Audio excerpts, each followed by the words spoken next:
Yeah, yeah, they did it. Them boys did it. This is a damn tradition for us. Yeah, this is a tradition. We take you boys out in the woods, and we throw you in the swamp. We throw you in the creek. We throw you in the springs and rivers. Yeah, we throw you in them oceans. Y'all can't do a damn thing. Today, we will hear discussions on different experiences that Black people have dealt with when being the only Black person, and how the I don't see color mindset is dangerous for Black people. Check it out. Yeah, yeah, they did it. Them boys did it. This is a damn tradition for us. Yeah, this is a tradition. We take you boys out in the woods, and we throw you in the swamp. We throw you in the creek. We throw you in the springs and rivers. Yeah, we throw you in them oceans. Y'all can't do a damn thing. Y'all be in there splashing and screaming, I can't swim! I can't swim! Oh, hell no! But you know, it ain't our fault. It ain't our fault you're fucking stupid. Grown man don't know how to swim. Yeah, what y'all think we do? You know, yeah, it's a big conspiracy. You know, every 6 months this skin tone, we all get together in our neighborhoods and we have like a little neighborhood meeting. And y'all ain't invited.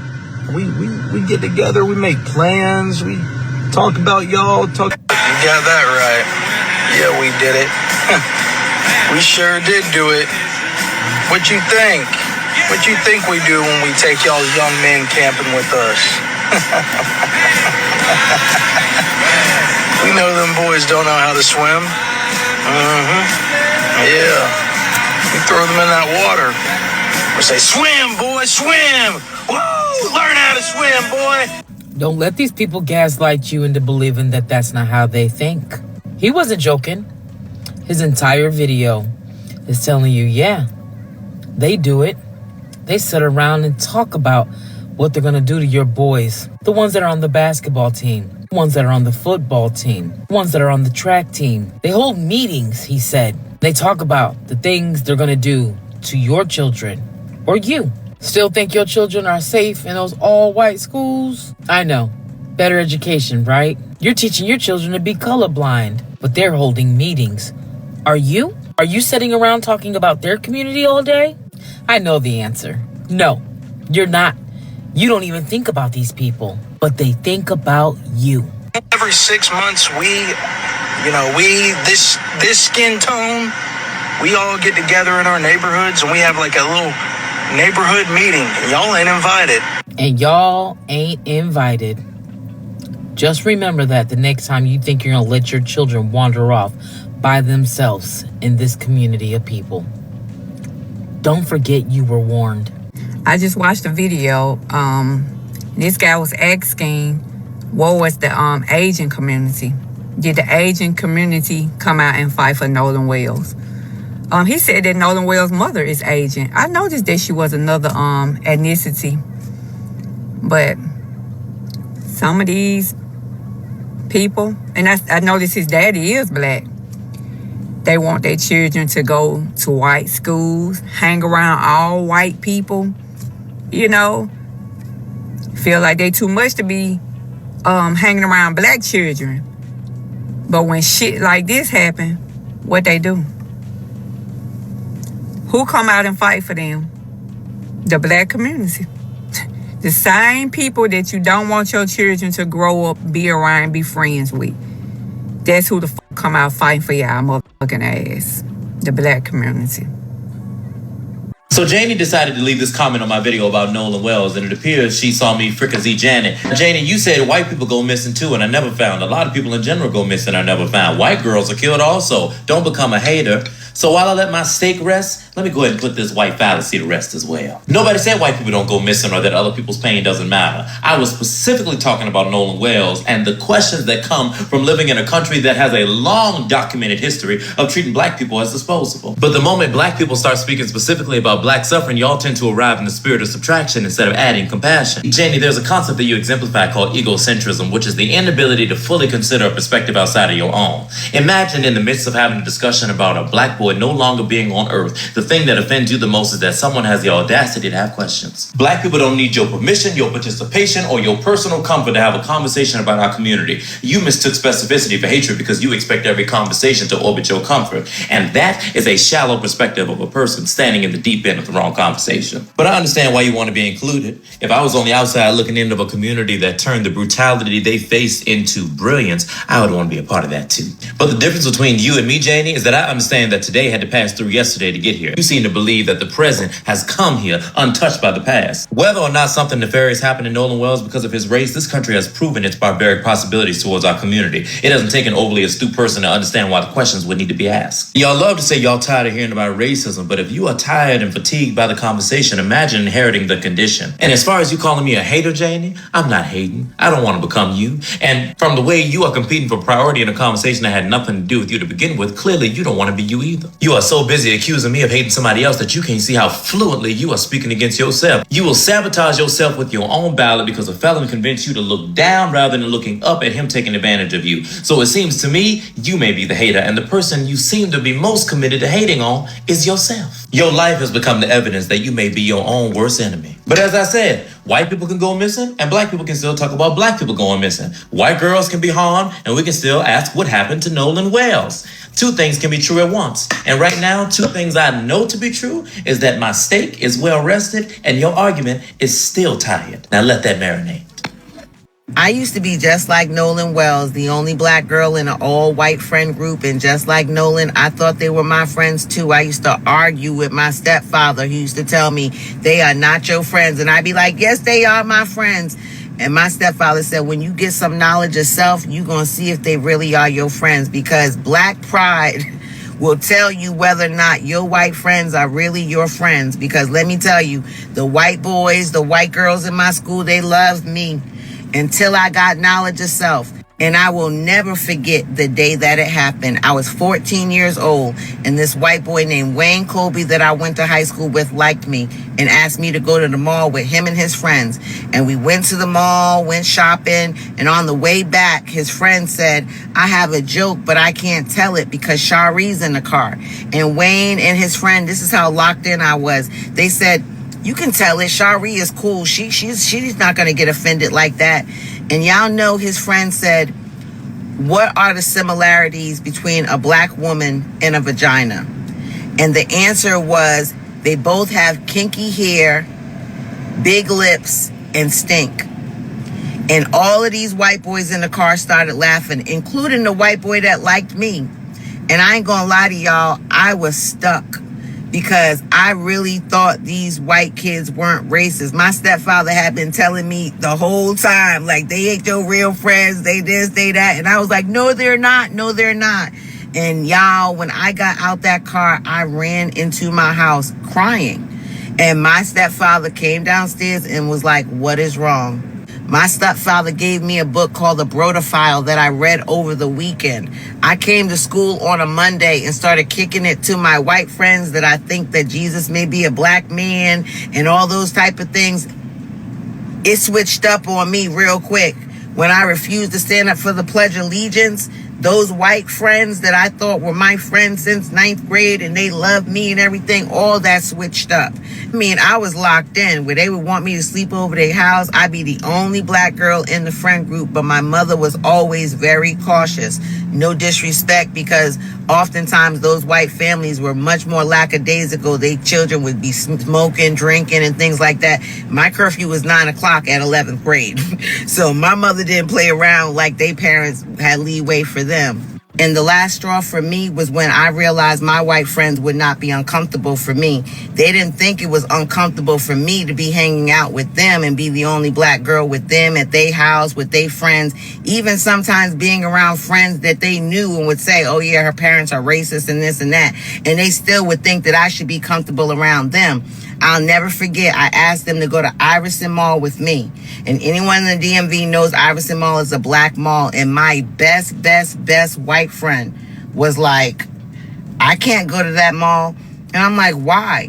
And she's like, basically was not comfortable going to that mall. And that's when I knew I couldn't be her friend anymore. Plus, she had kissed this black boy And as much as her mama, brothers, and everybody loved me, she was terrified that her family would find out, because she told me her family, her brothers would black out if they found out she kissed this black boy. Now here it is. I'm sleeping at your house. Your mama say she loved me. Your daddy, everybody loved me. But they gonna do what to you if they found out you kissed the black boy?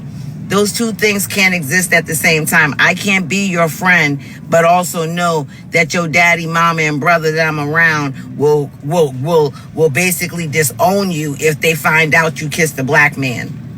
Have a good day. Knock on the door. It's my neighbor. She thought I was the help when I first moved into a predominantly white neighborhood. Just as recent as a week ago, I arrived to my second office where my name is on the desk. There's someone sitting at my desk. I say, hey, I'm such and such. Do you want to switch? Because the desk next to mine was empty. He says, oh, such and such told me to sit here. I said, yeah, I'm aware, but I'm such and such, pointing to my nameplate. Do you want to switch? And pointed to the empty desk next to me. He says, yeah, but such and such told me to sit here. Another gentleman had to say, hey, bro, she's not asking you to move. She's telling you to move, but she's doing it politely. White man sitting at my desk.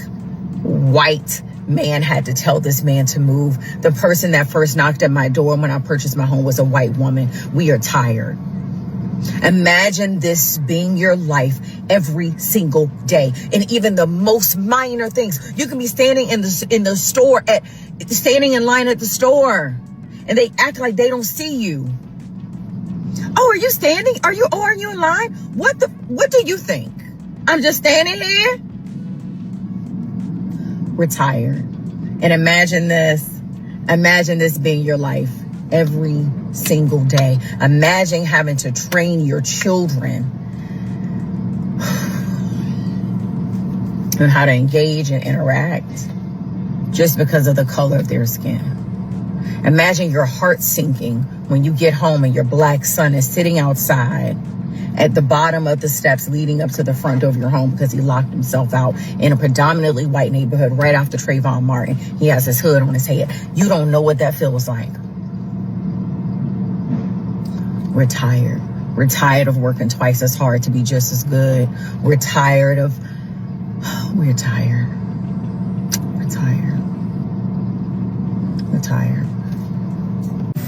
So the same thing that happened to Nolan Wells almost happened to me. I think I was like 22 years old working at Texas Roadhouse. You know what I mean? Young, silly. Forgot a couple of the things that my granddaddy told me when I was growing up. But at any rate, every year, the employees and managers, they would take this little, resort, and it wasn't really a resort. It was in the country, and they would take a couple of canoes, some ice chest of beer, and everybody was out there smoking, And, I'm like, man, that sounds like a good time. And mind you, I could swim. Been swimming since, I don't know, maybe it was 4 years old when I jumped in the pool for the first time. But at that point in time, I thought these people were my friends. Another lesson my grandparents taught me when I was younger is that you don't have any friends. You know what I mean? You really do not. Like, my siblings were always my friends, and I learned that. At any rate, I signed up to go on this, little trip with these people, and it was good at first. It was, the water was kind of shallow, we maybe had 6 or 7 canoes out there, music, people having a good time. And I'm not really used to that, and I'm not having a good time. But usually when me and my kinfolk get together and play music that loud, and it was as rambunctious as they were, and because the whole time I'm looking around like, when the police showing up? We smoking weed out loud and everything.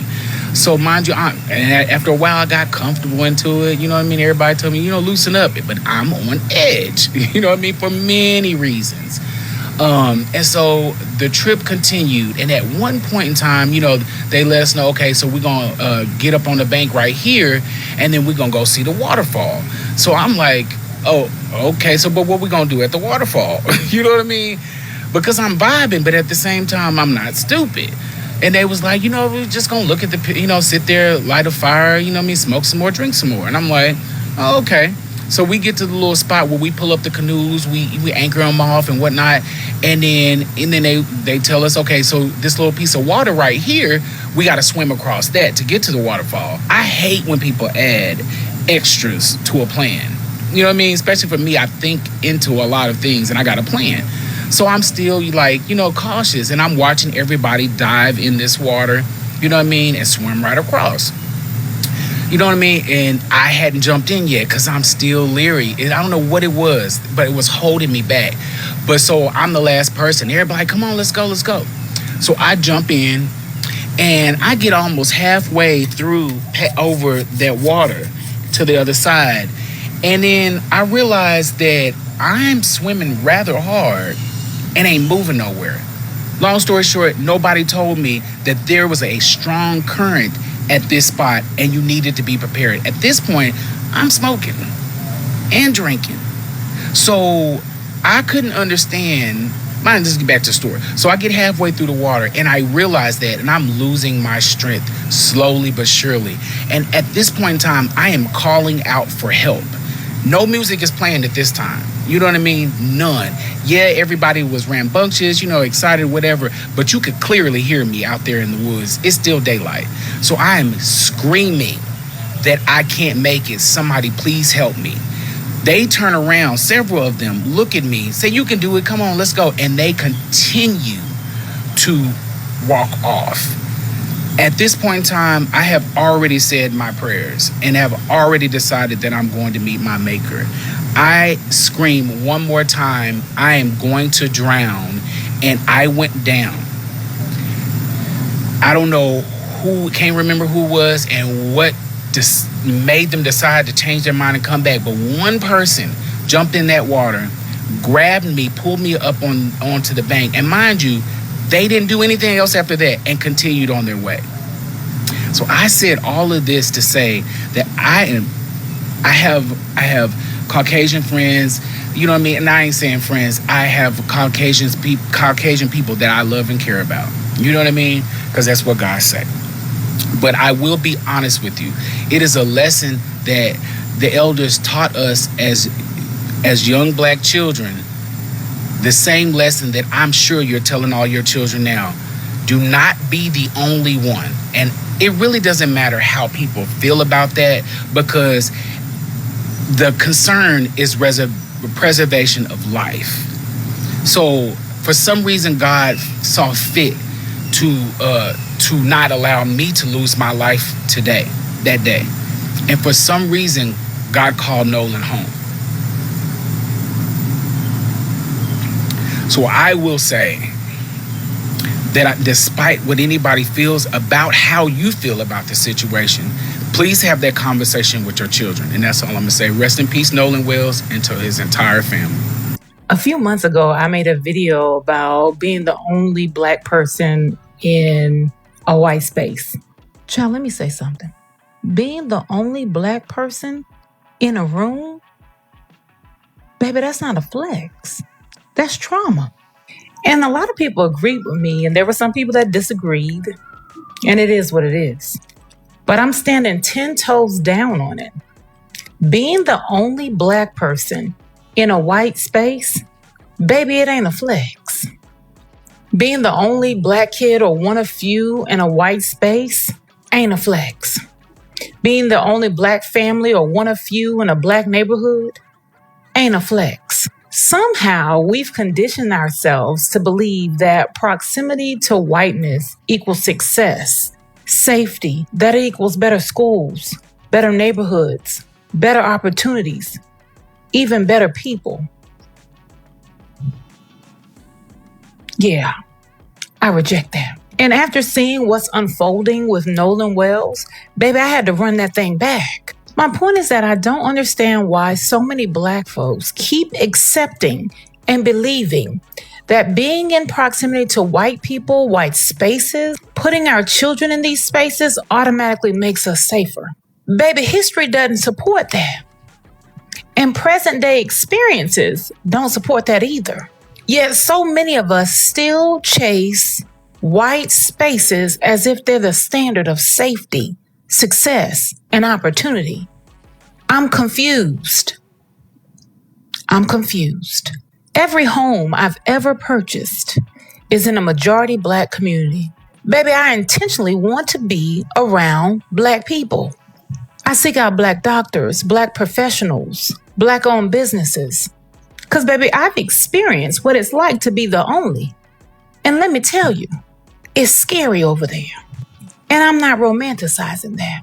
When I hear people say, I'm sending my Black child to a school in a white community or a white neighborhood because it's a better opportunity, I always ask, better according to whom? If your child has to sacrifice cultural affirmation, belonging, and psychological safety just to access quality education, baby, then we've been measuring better by the wrong standard.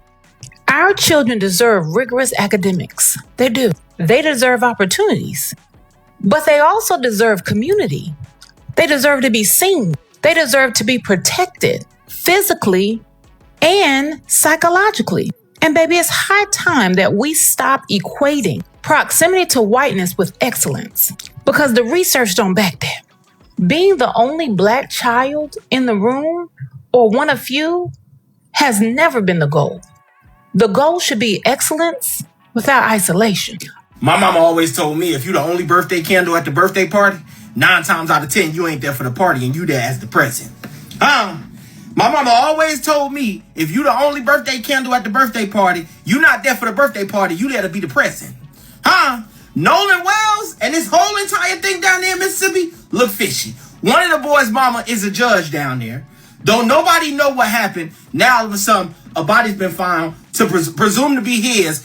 His mama, Nolan Wells, is online saying she want answers, which means she crying out to the world because she don't believe nothing Mississippi say, which she shouldn't.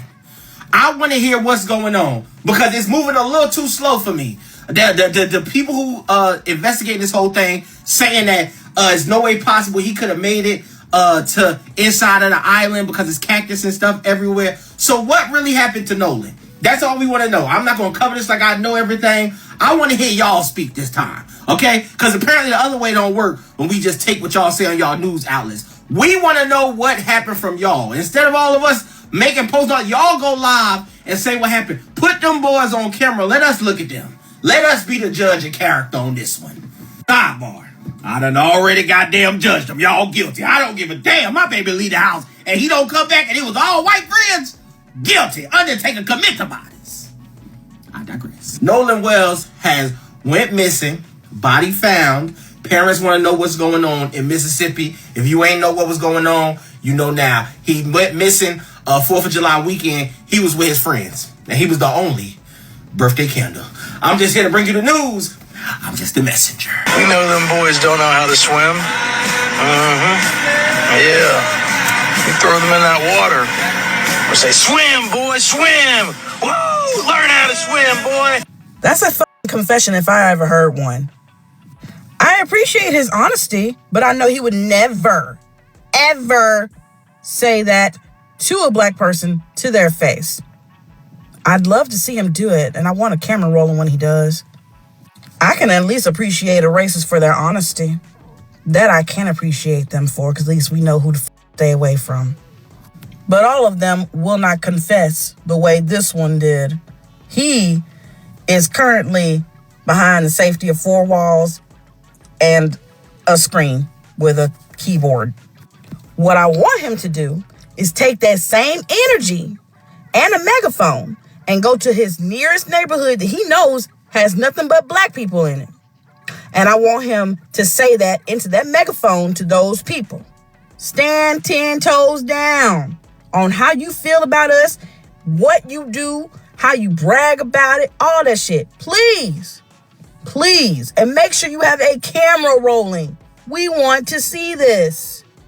Because it's people like you who think the way you do and act the way you do and have been getting away with these schmurders that I wish street justice on you. And street justice is going to come of 2 different ways. Somebody either going to beat the piss out of you, good enough to just let you go home, barely breathing, And the other way is they gonna beat your ass till you ain't here no more. That's street justice. We matching same energy shit now. We reached that. Same energies.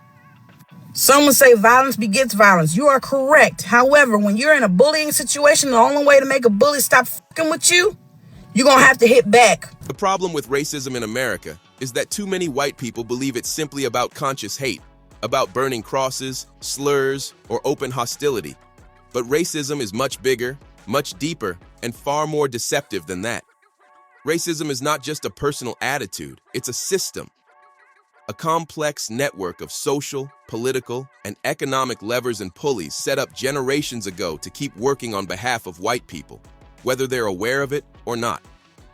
This system operates like an autopilot of inequality. It doesn't need a racist person to function, it just needs the system to stay in place. Schools that favor certain zip codes, job markets that overlook certain names, police systems that criminalize certain skin tones, and court systems that excuse certain crimes. Racism is an insidious cultural disease. It doesn't care if you're a white person who claims to love black people. It will still find a way to infect how you see, judge, and treat people who don't look like you. It shows up in policies, in hiring decisions, in zoning laws, in neighborhood watch calls, and even in the quiet silence of those who claim neutrality while standing inside unjust systems. Yes, racism often looks like hate, but hate is just one symptom. It also looks like privilege, unearned advantages that white people inherit simply by existing in a world designed for them. It looks like access, the ability to move freely through systems that block others. And it looks like ignorance, the refusal to learn, to listen, to acknowledge that the playing field has never been equal. Even America's so-called fair systems carry the fingerprints of white supremacy. Look at fair housing alliances, equal opportunity programs, or even the justice system itself. Scratch the surface and you'll find the same pattern. White people create, fund, and control the very systems that claim to fix the problems they caused. They write the rules, enforce the rules, and then tell the oppressed to play by those rules. It's like a magician's trick, creating both the problem and the illusion of the solution. And nowhere is this hypocrisy clearer than in the white church. For centuries, churches and seminaries have tried to separate Christian identity from the violence committed against black people. They preach forgiveness and charity while standing silent on slavery, segregation, as if the gospel of Christ could coexist with the whip, the rope, and the burning cross. Don't talk about charity drives. The Ku Klux Klan had poor relief programs too, but that didn't make it any less of a terrorist organization. Church records from Klan meetings show dues, elections, and even charity work, all while spreading terror among black families. And to this day, the white church still hasn't fully owned up to its role in sanctifying and protecting racial violence in America. This refusal to confront the violence embedded in America's religious institutions explains why every other form of violence, from mass shootings to police brutality, continues unchecked. You cannot build peace on top of unacknowledged terror. Then there's capitalism, which feeds off racism like a parasite. The cries for law and order and hard work are rarely about justice or morality. They're about protecting a thing-oriented society, not a people-oriented one. Capitalism turns human beings into profit margins and labor tools, dehumanizing those at the bottom, who, conveniently, are overwhelmingly black people. White supremacy and capitalism are twins, born of greed, sustained by fear, and justified by myths of superiority. You can't dismantle racism without also confronting the capitalistic spirit that measures worth by wealth instead of humanity. And that fear, that deep, centuries-old white fear, is the real heartbeat of racism. Fear of losing control, fear of equality, fear of accountability. From the plantation to the police station, that fear has been the fuel. It's why laws were written to limit black progress. It's why black neighborhoods are underfunded. It's why every black movement for justice is met with suspicion and backlash. This nation was built on a foundation of bias, bigotry, and control, and that indoctrination was handed down through generations. It's so ingrained that it feels normal, even to those who claim to reject racism. And yet, here we are, still fighting for equality in education, housing, healthcare, employment, and justice, the same battles our ancestors fought a century ago. So the real question is not why black people are still angry, but why white America is still comfortable. Why is it that wherever black people live, work, or rise, someone always has a problem with it? That problem isn't ours, it's theirs. Racism is not a black problem. It's a white problem that infects the entire society. Tell me what you think about this topic. Hope you find the information in this video informative. Feel free to like, subscribe, share, comment. Thanks for watching.